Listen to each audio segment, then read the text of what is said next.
Hey, Ant-Man Quantumania review. And I know the lighting's awful, but there's nothing I can do about it because it's dark outside and I don't control the weather, so, it is what it is. I just got back from watching it. My first initial thoughts walking out of it, I thought this is a really boring movie. And then as I thought more about what I'd seen, I realized no.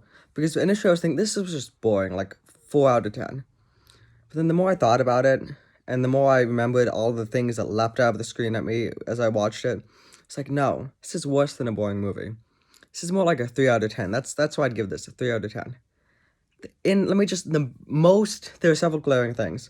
The main one, though, which is something I usually don't even notice in movies, is like the editing, because most movies are like fine, even if it's bad, I usually don't notice it. But this is probably one of the worst edited movies I've ever seen. Like, scene to scene, there's no consistency. It makes no sense. It's like we skipped, like, 5 minutes of footage. People are just teleporting all over the place. And if you see, like, two people together holding hands walking over here, then the next scene, one of them's going to be over here and the other one's going to be over here just arriving. Like, it makes no sense. The effects, like, it seems like there's this goo that, like, they drink, and it's like, it looks like it's not even real goo. But, like, they're drinking this stuff, but it looks like they're not even actually, like, drinking it. Like, it looks like something out of, like, Spy Kids from the early 2000s, where it's like, it's just like they're holding up and it's just like this goo falling all over their faces, but it doesn't even look like actual goo. I don't know, very, very strange. Oh yeah, this is spoilery, whatever. The movie doesn't matter. There's nothing in it that's gonna make you feel excited, so there's nothing to spoil, you know? Um, MODOK was in it, but it's not MODOK. Just like Loki from the Loki series, which doesn't exist, wasn't Loki, you know? It's not MODOK. That wasn't Loki. This isn't MODOK. Like, MODOK needs to be zoom, zoom. Just you need to have him come in and just have him like blood and guts. Like he just goes through people and just kills a bunch of people. No, he's a joke. He's a complete joke. Every few seconds of this movie is a joke, either at Ant-Man's expense or MODOK's expense. It's all just, haha, he tiny legs. You see the tiny legs? Big head. Big head, tiny legs. Yeah, blah, blah. Garbage.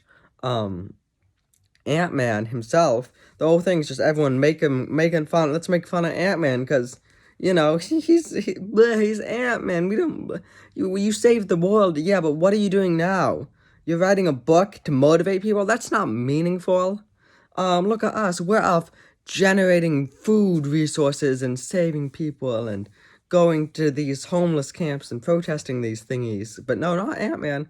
The whole thing is everyone's making fun of Ant-Man. It's the basic whole premise of the movie.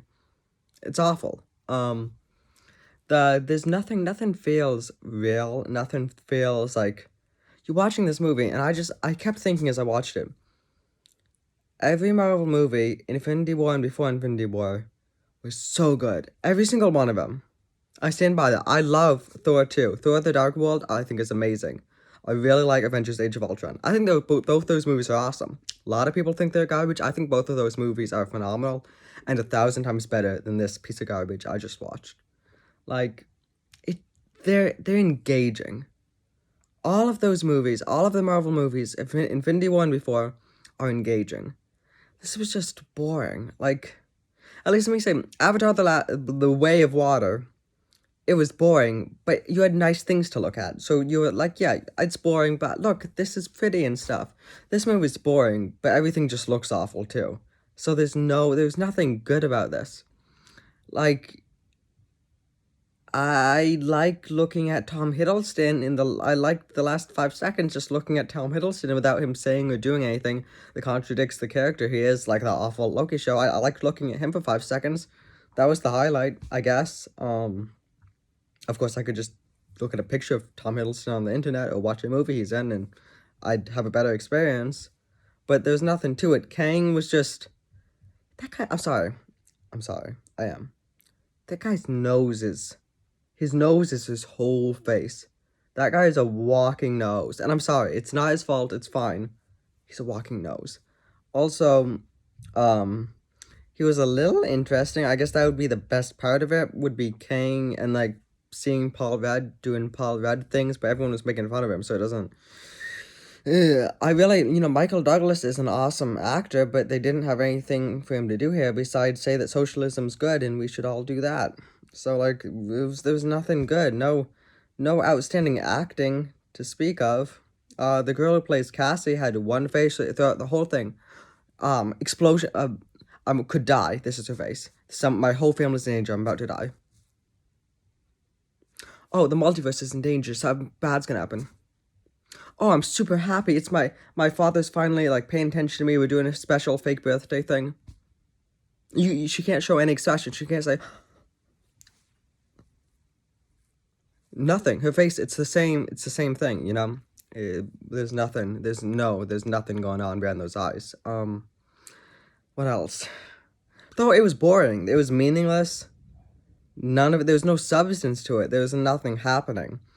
Like, again, there's no point in me naming every movie before Infinity War, but just all of those movies, every single one is engaging. There's a plot, there's a story, there's characters. You walk out of that movie, and you just watched a completed story, or you watched a story, and you watched stuff happening, characters were introduced, and you understood who those characters were, and they were doing things, and it was important, and it was exciting. This movie was just, I don't care. No one cares. It's meaningless, is what it is.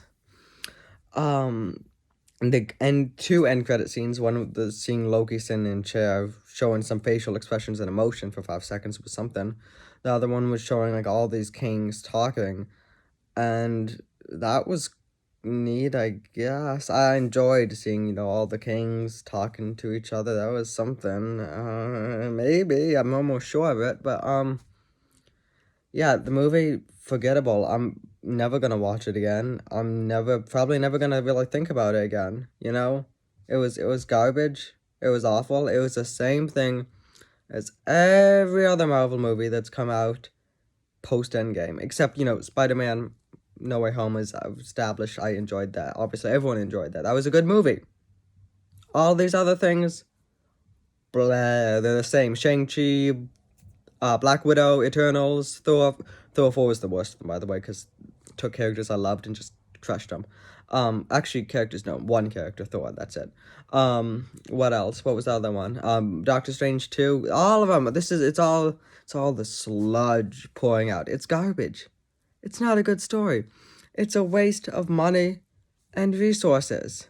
It's like they could be making more good Marvel movies, like all the ones they made Infinity War before, but they're not. It's garbage. And you know why it's garbage? Because Disney bought them, and now just Disney makes garbage.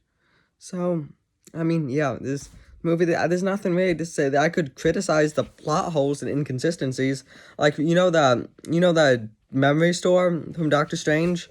Yeah, they basically did the same thing. It's a Neuralink ship, so when someone else touches the ship, they see your memories. Makes no sense. It's like if I go get in the car, and the Bluetooth automatically, that would be like saying instead of hooking up to my phone, the Bluetooth will hook up to every phone in the city all around. So anyone with a compass in a certain like diameter from my car is gonna hook up their Bluetooth automatically. It makes no sense. Basically, anyone who touches King's ship gets to see his memories. Why? How? If it's a Neuralink ship, so like he can control it mentally or whatever, why would it be connecting to other people? It should only be connected to him. What even the beyond nonsensical? There's no sense to it. Why would that's like me going to my car, and if I'm mentally supposed to be, I'm using my mind to drive my car, right? That's the future in 10 years. My mind, I'm controlling it mentally. Then that's saying that, hey, Jim from the car wash, he's washing my car, and if he accidentally touches the car, then he's gonna get a flash of all my memories. What? Why? And all that is so that King can see, so that Michelle Pfeiffer can see, hey, King's actually a bad dude. And then she looks and says, are you really a bad dude? And he says, yes, I am. I'm really a bad person. Writing. It's not complicated. Go search my name on Amazon or Safari, whatever, Kellen Wilkinson. My books will pop up. They're like most other books. There's writing in them. It makes sense. Characters talk to each other and express themselves, and you look, the characters doesn't say, "Hey, I'm Jim, and I ran a Holocaust genocide camp for my whole life and killed thousands of people, and I'm just an awful person." No. What you do is you have Jim, you get these hints throughout his different things he does and different decisions he makes that kind of makes you wonder, hey, Jim's been acting kind of sketchy. What were these things in his past? Oh, there was this town that Jim visited, and now that town's gone. Like, look at these. You can write. There's the baseline of writing. The basic. You could do the bare basics. I don't. In 10 minutes, in 10 minutes, I feel like you could come up with a better way for Michelle Pfeiffer to learn that Kang is actually evil without Kang telling her, I'm evil, and touching the freaking memory store Neuralink ship. Why? Why? Like, give me the money. Give me a quarter of the money, and I'll adapt my books into movies, and they'll have the basics of a good story and engaging characters. It's like, just why? It's sludge. Anyway, sure, I said all that. 4 out of 10 seems generous. 3 out of 10. I don't even what I said at the beginning. 3 out of 4 out of, I have 3 out of 10. They're all the same. Like, why even rate it? Like, yeah, 3 out of 10. Don't go see it. It's a waste of time. Might as well say 2 out of 10. Same thing. All the Marvel movies lately. Same thing. Just don't go see them. Doesn't matter. Okay. Good night.